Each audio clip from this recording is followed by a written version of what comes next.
Are you ready to get your health back but feel overwhelmed by the endless healthcare options? We believe God has called each of us to a specific assignment, and we want to make sure your body, mind, and heart are up for the task.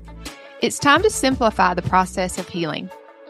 At Cornerstone Integrative Healing, we offer simple, effective, easy ways to prioritize your health and gain understanding. No prescription pad needed. I'm Kari, a pharmacist turned integrative health practitioner. I'm so excited to have these conversations around topics with my friend, Jenn.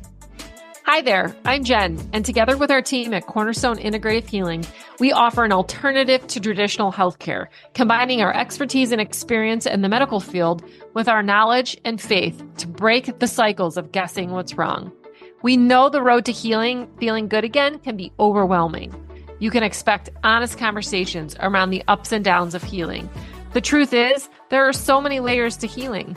Because we've taken the time to learn where true healing comes from, we've learned how to help other women discover a different way of caring for themselves. Join us every week for new episodes as we discuss topics that are personal and pertinent to your healing journey. Hey, everybody. Welcome back to the podcast. We're so happy to be here with you. I'm Jenn, here with my co-host, Kari. And today we are talking about kids' immune dysregulation. It's an important topic because one is we get lots of questions on this topic. Obviously we want our kids to be as healthy as possible. And there's so many ideas about how to keep our kids healthy. Yeah. And so we just wanted to talk just a little bit today about why kids' health is struggling, in modern day science. You would think with the amount of information that we have that our kids should really be the healthiest. And unfortunately, they're not. We have epidemic rates of asthma and allergies, babies with eczema, toddlers with reoccurring ear infections. A lot of these kids with asthma and allergies are on allergy meds, inhalers. You see anaphylactic allergies that are off the charts now. When I was growing up, you rarely saw a kid with an EpiPen. Rarely. Right. I mean, right, Kari? Yeah. Oh, yeah, for sure. It was far and few between. Now everybody, it seems, has a nut allergy or some sort of allergy that needs an EpiPen. So unfortunately, it's been common. It's become very common, but it's not normal. We think it's normal, right? It's not. So we just want to talk about some of those maybe ideas about why kids' immune system health has been hijacked. And we want to dig a little bit deeper, right, into the immune system, how it works, and what's happening, from a mainstream medicine. So what does mainstream says? Mainstream says, okay, let's, have a really aggressive vaccine schedule, right? So I don't know what the schedule is. I want to say it's upwards of maybe 75 vaccines. Yeah. As they hit 18, right?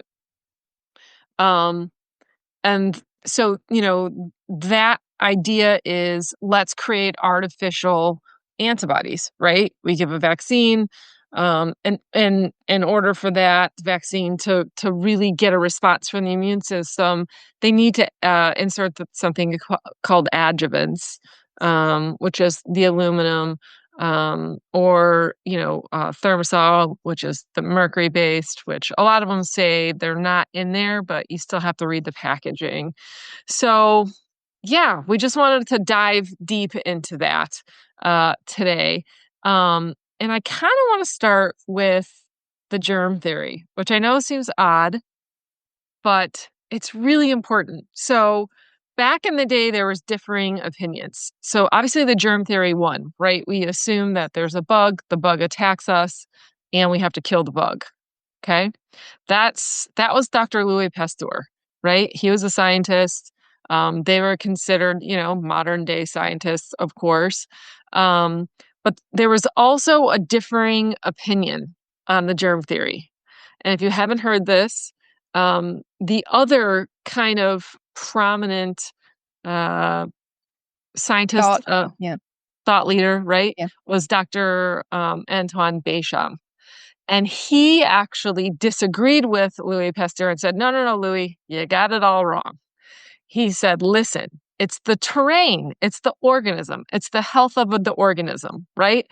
It's kind of like the chicken before the egg sort of thing. So he really thought that if the terrain was healthy, right, the bugs wouldn't show up. That bugs only show up when the terrain is not healthy. And Louis Pasteur said, no, we just have to fight these bugs. Obviously, Louis Pasteur's idea won out, right? Because everything's about the germ theory.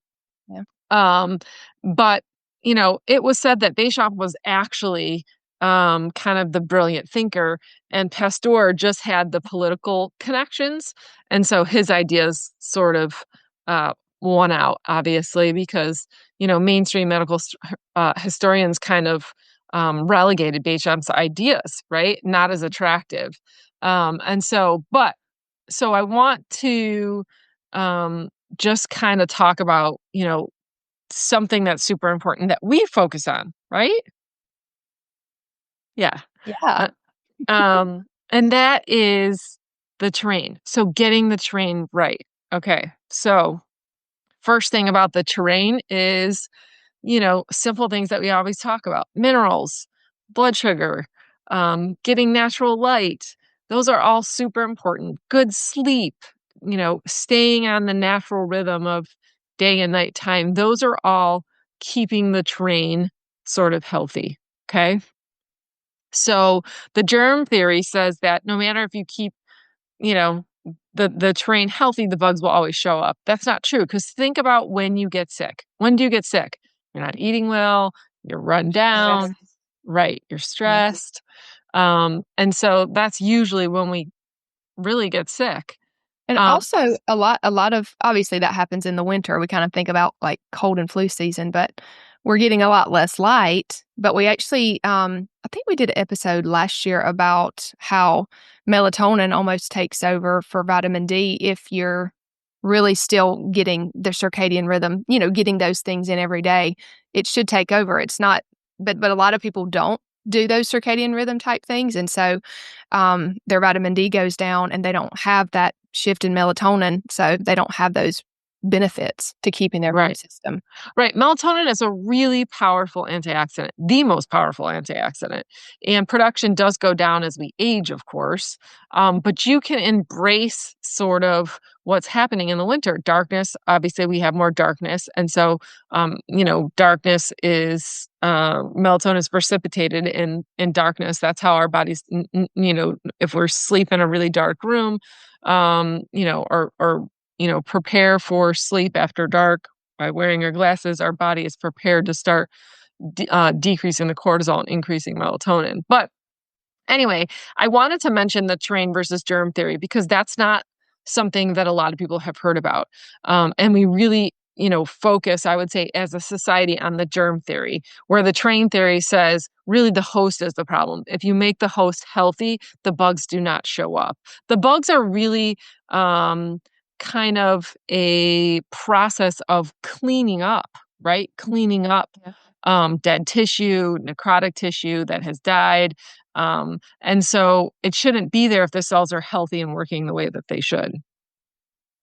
Um, so the what we consider kind of the early hijacking of the immune system, especially with these little ones, is the immune system is designed to learn and mature gradually, right? Like having an early infection, like within the first year, having a fever decreases your chances of getting like an autoimmune or type 1 diabetes specifically, like drastically. So, right, the immune system has to learn how to respond. So, as soon as the little ones get a fever, everybody wants to get rid of the fever instead of allowing the body to do its job to work the fever, right? The fever's happening for a reason. And literally that's how the immune system develops. And so very early in life, when we are giving the vaccines, because the vaccines create there's toxins in there, right? and it's targeting certain antibodies only. And that's something called pathological priming. It's priming antibodies to that one strain or to that one. And that can throw off the immune system because now the body can't respond to other things that, say, if the strain is mutated. And I'm specifically thinking about the flu, right? We have a flu strain that we think that's going to be dominant this year, and you get the flu vaccine, and you are primed now to respond solely to that strain mostly. You don't have kind of the whole army like you used to have, right? Because you're primed from that one. In fact, this was a study done. It was a review of 51 studies. It involved 260,000 children. It was, this is over 17 different papers, and it said no evidence that injecting children 6 to 23 months of age with flu shots is any more effective than the placebo.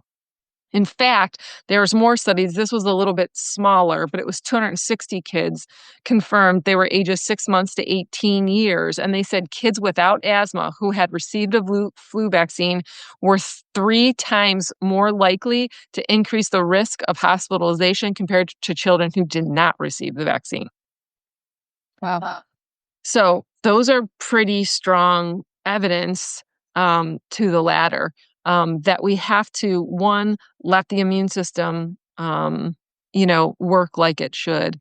And not set the kids up early for that immune dysregulation. Okay. So there's been very strong links to increases in asthma, allergies, with kids, that do receive multiple vaccinations because we're throwing off the balance of the immune system, right? You're decreasing the innate system, increasing the adaptive system, which throws off that teeter-totter. That is a teeter-totter.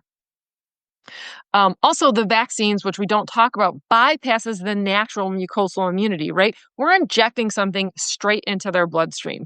That doesn't happen in real life, right? Yeah. Like Right. the bugs either need to get in through the nose, through the mouth, through some other orifice that has a mucosal lining. And that's our body's first line of defense. The skin, the respiratory, the gut lining. We do not have that when we're ingesting straight into the bloodstream, right?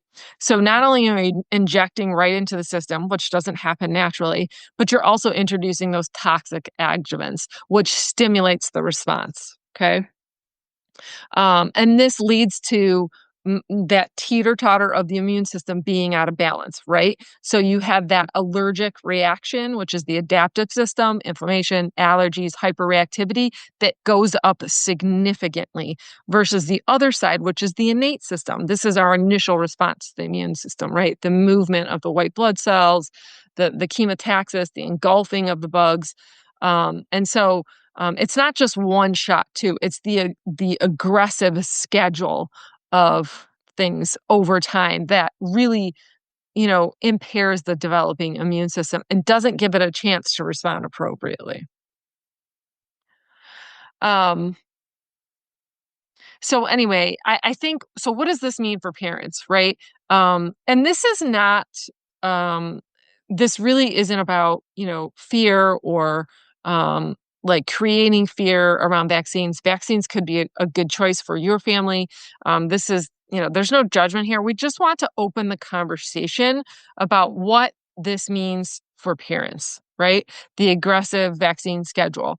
So, if the child was already showing signs of like allergies, eczema, chronic congestion or inflammation, asthma, behavioral issues, behavioral issues can be related to the neural inflammation that is related to those adjuvants, right? I've seen pictures of kids where it looks like they've had a stroke. Literally one side of their face is drooping, which, kids don't normally get a stroke, but that sort of neurological insult is usually caused by a vaccine. Yeah. Or can be, not, I don't want to say that it's always caused, but it can be. And those are really early signs, the asthma, the allergies, that there's immune dysregulation. So what do we do? Kari, do you want to sort of talk about what we can do to support the immune system resilience? One, maybe if if you want to talk about if they've had the full vaccine schedule and they're observing some of these things, what we can do, and then I can talk about more what I did with my kids. Yeah, sure.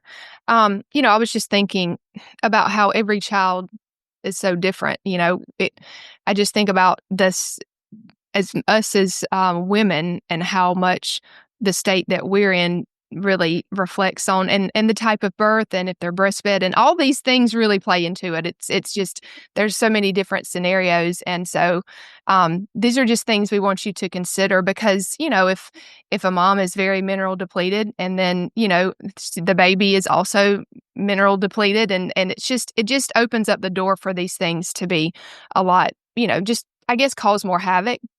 So, minerals is a huge part in this as far as how your body responds in general to, foreign invaders. I know that's what we're kind of talking about, but just how your organs and your cells function in general.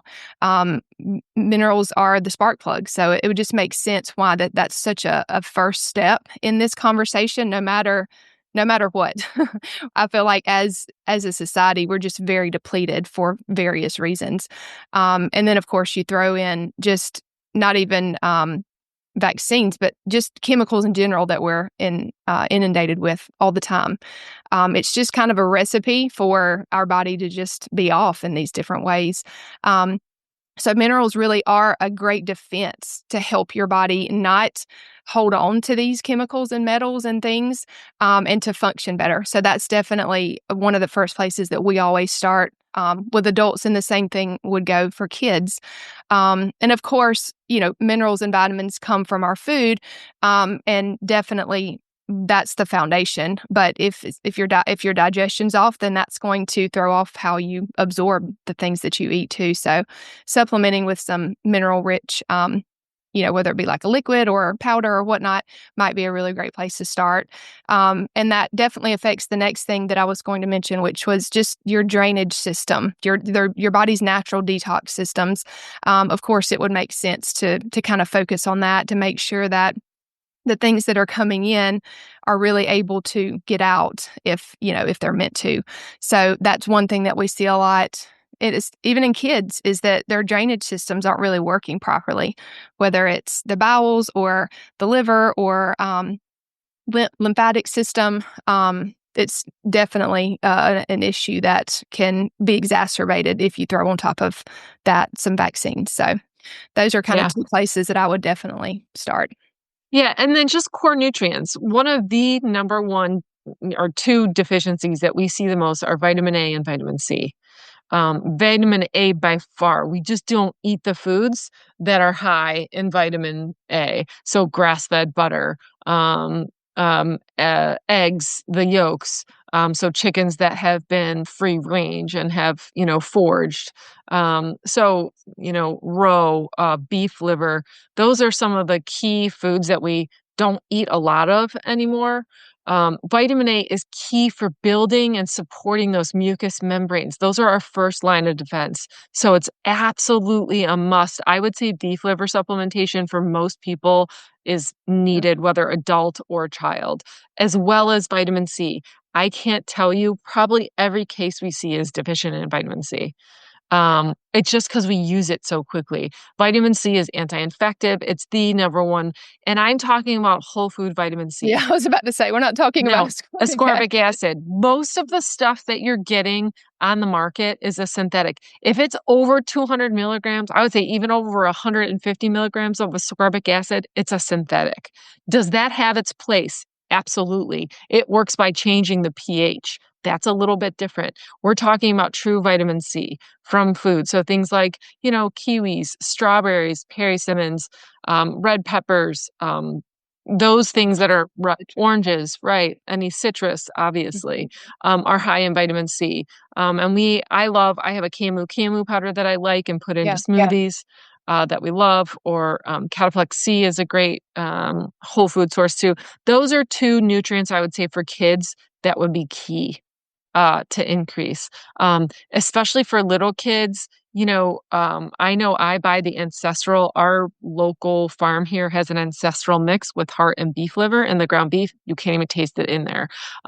If you can't get it like that, you can easily grade some beef liver into ground beef, whether you're making tacos, spaghetti sauce, meatloaf, whatever. 4 ounces a week is a good place to start. So yeah, that's just a simple way to add. And if you don't like that, you can supplement definitely with beef liver. So I would say the minerals, vitamin C, vitamin A, are great places to, and then drainage, as Kari mentioned. If you do have things like allergies, asthma, chronic congestion, inflammation, behavioral issues, now you might need a little dig deeper if you have that deep of neuroinflammation, but it's definitely a good start, because minerals are key for letting go of those heavy metals. So the body will hold on to the heavy metals if it doesn't have sufficient minerals. Remember, we talked about the adjuvants. Those are usually heavy metals like aluminum and mercury. So, stacking the body with those minerals is super helpful. If you decided not to vaccinate or you have reduced the schedule, obviously those same things apply. Minerals, vitamin A, vitamin C, decreasing sugar. I can't tell you how much sugar I see kids eating, and it's usually taking the place of protein in a meal. So for breakfast, they're eating cereal, waffle, or pancakes. So you can replace that with, I've fed my kids chicken nuggets in the morning, right? For breakfast.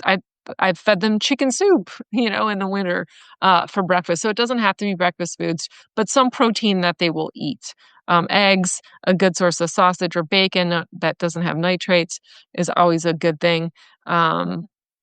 And making sure that the kids are getting enough protein, decreasing sugar, is a great thing. And then, obviously, those key nutrients, I think we all need to supplement, probably with a good whole food multiple and maybe some fish oil too.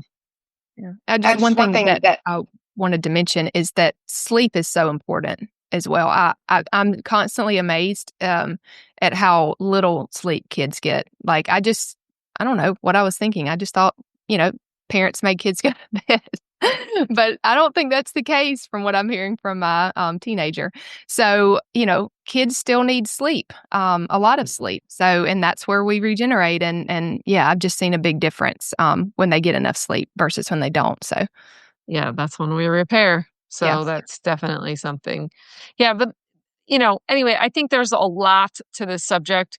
I just wanted to, we just wanted to kind of get parents awareness that, there is a different thought besides the germ theory, and that is the train theory, and that is taking care of the organism, making it as healthy as possible, because we are able to stay healthy, doing some of the things that we talked about. And it's fairly, inexpensive, and doesn't take a ton of effort. It's just a little bit of awareness, I think. So I know we do have another episode where we talked about vaccines and where we dove a little bit deeper about specifics about vaccines, which we can link that episode here. But if you have any questions, as always, we'd love to answer your questions. If you have comments, please reach out to us at hello@cornerstoneintegrativehealing.com. We'd love to just chat with you. But Kari, did you have anything else that you? No. Yeah. I think this is a conversation that needs to be had more. So if you have specific things you want us to cover, we will try to do that. It's a sensitive conversation, though, of course, as you know, but we're willing to have those conversations with you, of course, off the podcast. But if you have, anything that you'd like us to discuss more, we'd love to hear from you. And yeah, we're willing to go there because we think it's important. So thanks for joining us. We'll see you on the next one. If this episode has served you in any way, drop a review wherever you listen to podcasts. We'd love it if you'd share any aha moments or takeaways on Instagram and tag us at Cornerstone Integrative Healing. And if you haven't already hit the subscribe button, please do so. We want to continue to walk this journey with you. Until next time, friends, know that we're praying for you.